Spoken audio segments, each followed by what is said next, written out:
Nonso was well known to be stubborn and headstrong because his father was a very rich politician with influence and connections even with the police force. Everyone had warned him not to urinate on the odd-looking stone located by the side of the road. But Nonso, who claimed to be an atheist and didn't believe in supernatural things, he believed that his father's wealth could save him from everything. The university which he attended organized a tour to Eke, a well-known village located in the eastern part of the country. Nonso would have taken a flight, but the lecturer insisted that every student must board the bus that was made available because the questions for their final exams would be drafted from everything they experienced on their way to Eke village. The journey from their location was going to take 2 days, so they started as early as possible. Nonso and his best friend Uche sat together inside the bus, discussing and gisting as the journey started.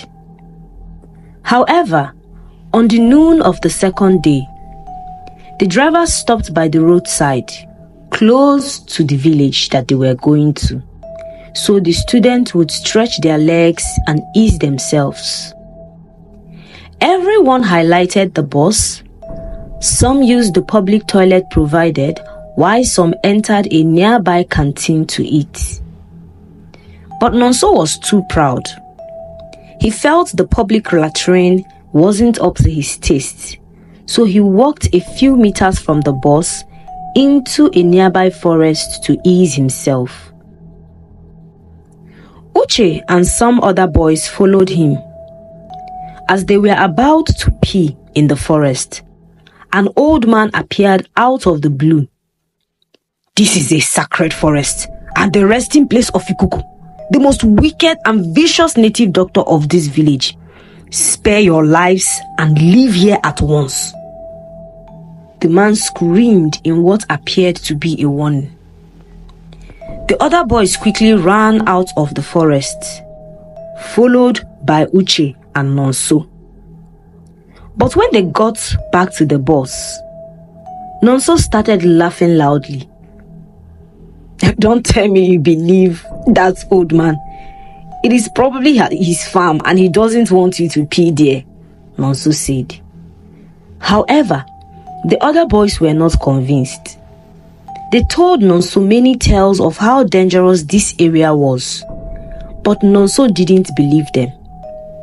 Instead, he told them that he would go back into that forest and urinate and nothing would happen to him. The other boys laughed at him and dared him to try it. Uche tried to warn Nonso that his actions may have consequences, but Nonso said to him, "I will prove to you that there is no such thing as heaven or hell, God or Satan. You guys should wager your bets on it. I am going to that forest to urinate and nothing would happen to me." The other boys came forward with some money in their hands, challenging Nonso to urinate in the forest. "Guy, if you can urinate in that forest and remain the same after 3 months, then you can keep our money," one of the boys said. Nonso laughed at them and collected their money. Then he went into the forest to urinate. Uche tried to stop him, but he pushed Uche aside. Nonso made his way into the forest. He looked around and saw an odd-looking stone with some inscriptions written on it. Then he went towards it and urinated on the stone.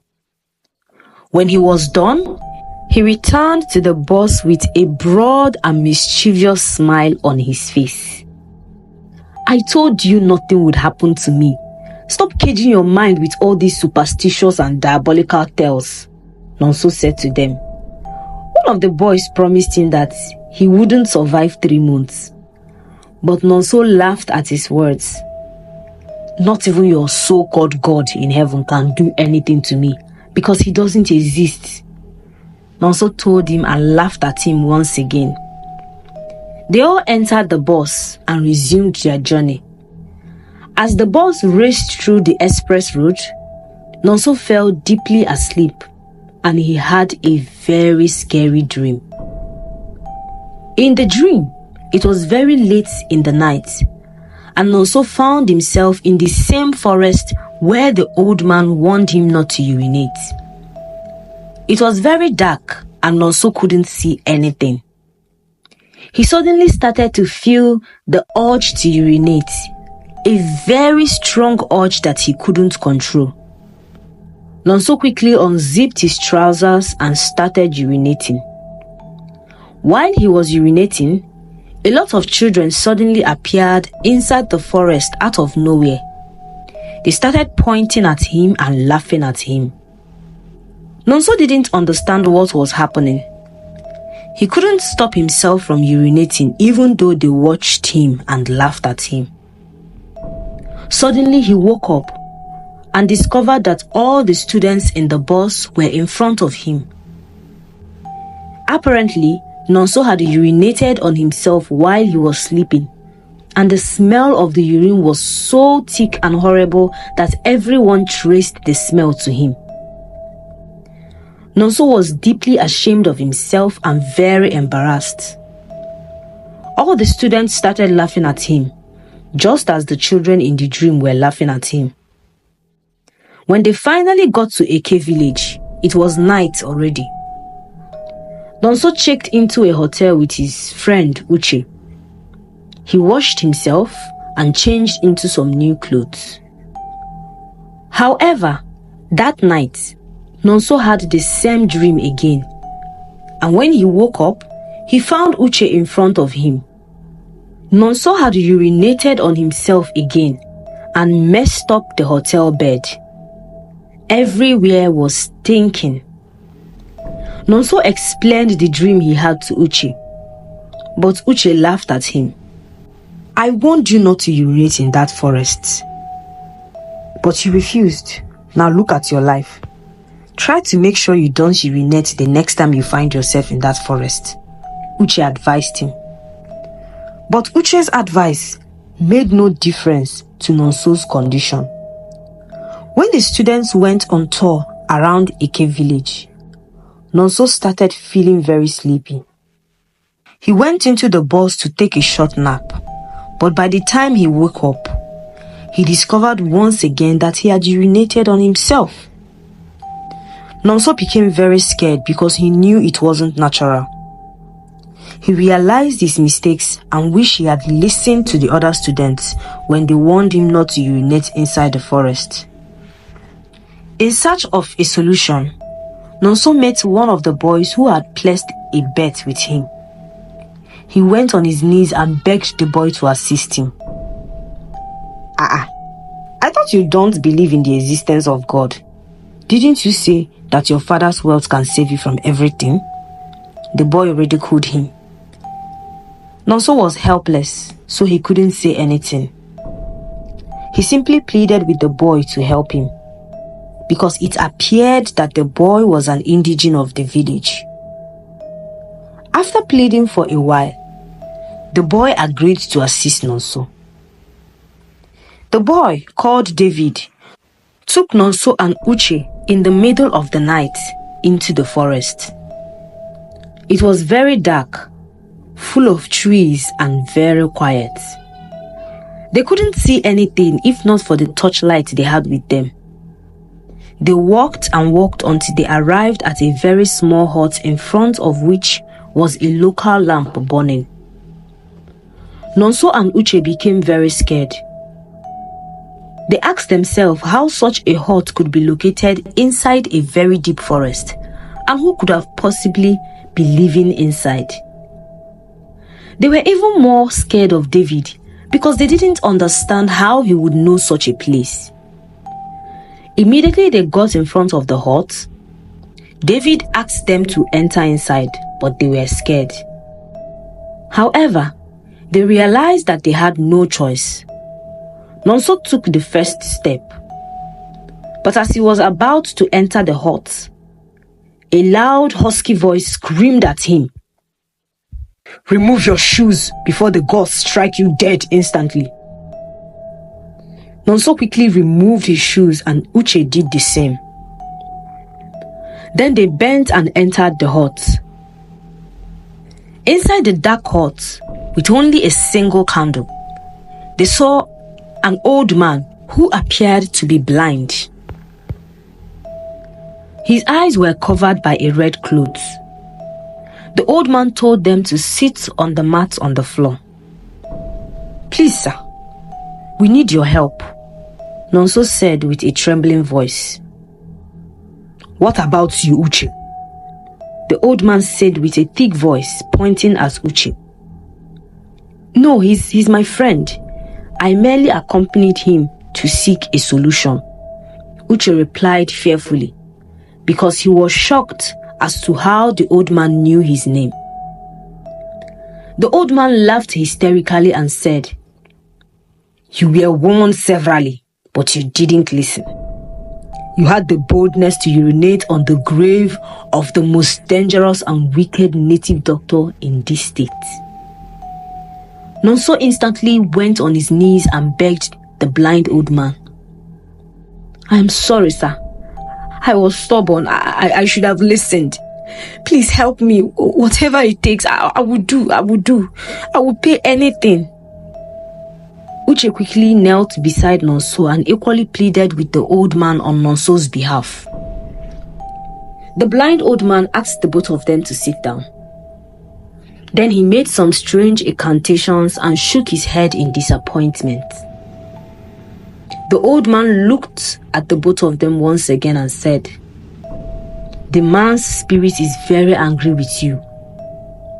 You are lucky you came to see me very soon, because if you didn't, you would have died in 3 days. There's only one thing you can do to save your life, but it is very, very difficult." Nonso and Uche looked at each other simultaneously and laid on the floor, begging the blind old man to tell them what would be done to save Nonso's life. They promised him that they were ready to do anything. After some minutes, the blind old man asked them to sit down once again.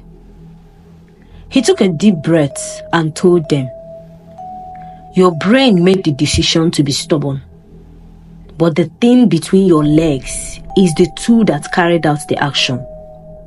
In order to save your whole body, you need to sacrifice your ability to give birth to a child or your ability to urinate." Nonso and Uche couldn't believe their eyes. They sat in shock. Nonso couldn't imagine sacrificing his reproductive organs because he was the only son of his parents. He couldn't sacrifice his ability to urinate as well. He pleaded with the blind man to find another way, but the blind old man told them that it was the only way to save his life and that he had only 2 days to make a decision. Then he told them to leave his hut and return when Nonso had made his decision. However, before they left, the blind old man told them that it doesn't have to be Nonso's organ. They could bring the organ of someone else in his place. They both thanked the old man and left his hut. They met with David, who led them back to the hotel where they all previously lodged. Nonso couldn't stop thinking about what the blind old man said. Unlike Nonso, whose father was a billionaire, Uche was from a very poor family, and he was the first son out of 6 other children. So his family depended on him for their survival. They sold all they had to send him to the university. Uche became friends with Nonso because of the little financial benefits he usually gets from him. He frequently assisted Nonso with assignments and sometimes with his exams and tests in exchange for money. That night, Nonso couldn't sleep. He kept thinking about what the blind old man said. The next morning, when Uche woke up, Nonso asked to meet him in private. "Uche, you heard what the blind old man said And you know I'm the only son of my parents. I need to also have children of my own, Nonso said. Uche nodded his head and listened to what Nonso had to say. He was confused because he didn't understand why Nonso was telling him all this, since he was there as well when the old blind man was talking. Uche, please, can you sacrifice your own reproductive organ for me? I promise to pay you any amount of money you want. You have many siblings. I'm sure your parents wouldn't mind. Nonso told him boldly. Uche stood in shock, anger and disappointment. He couldn't believe that Nonso would say such a thing to him. But I warned you not to urinate in that forest. Uche screamed at him. I know, but it has already happened. Would you do it for me or not? I will pay enough money to bring your family out of poverty. If you won't do it, I'll find someone else. Nonso said to him with pride and without a single remorse. Uche felt very disappointed in Nonso and walked away from him. But Nonso didn't disturb himself. I'm sure he will come back and beg me for the money, he said to himself and also walked away. The first day passed and Uche refused to talk to Nonso. This got Nonso very worried and scared. He knew his fate if Uche should refuse to help him. So he went to meet David, the one who told him about the powerful witch doctor. He offered David a huge sum of money to give his organs to the gods, but David bluntly refused and insulted him deeply. In 2 days' time, just as the witch doctor said, Nonso died in his sleep, but nobody knew why he died except David and Uche. They kept it to themselves and moved on with their lives. After school, Uche got a very good job and he brought his family out of poverty and they lived happily ever after. The moral lesson of this story reminds us to train your children to be respectful and humble, no matter how wealthy they become in the future. Maybe Uche would have helped Nonso out if he had asked him humbly. Wherever you find yourself, always respect their culture and traditions. Don't look down on any culture or tradition. Money can solve a lot of problems, but money cannot solve everything in life. Being wealthy doesn't make you invincible. If Nonso had a different mentality, he would have not urinated there even after being warned severally, because he felt he could solve every problem with money. No matter your current position, always be hopeful that tomorrow can and will be better. If Uche wasn't optimistic about his future, he would have sold his organs for peanuts.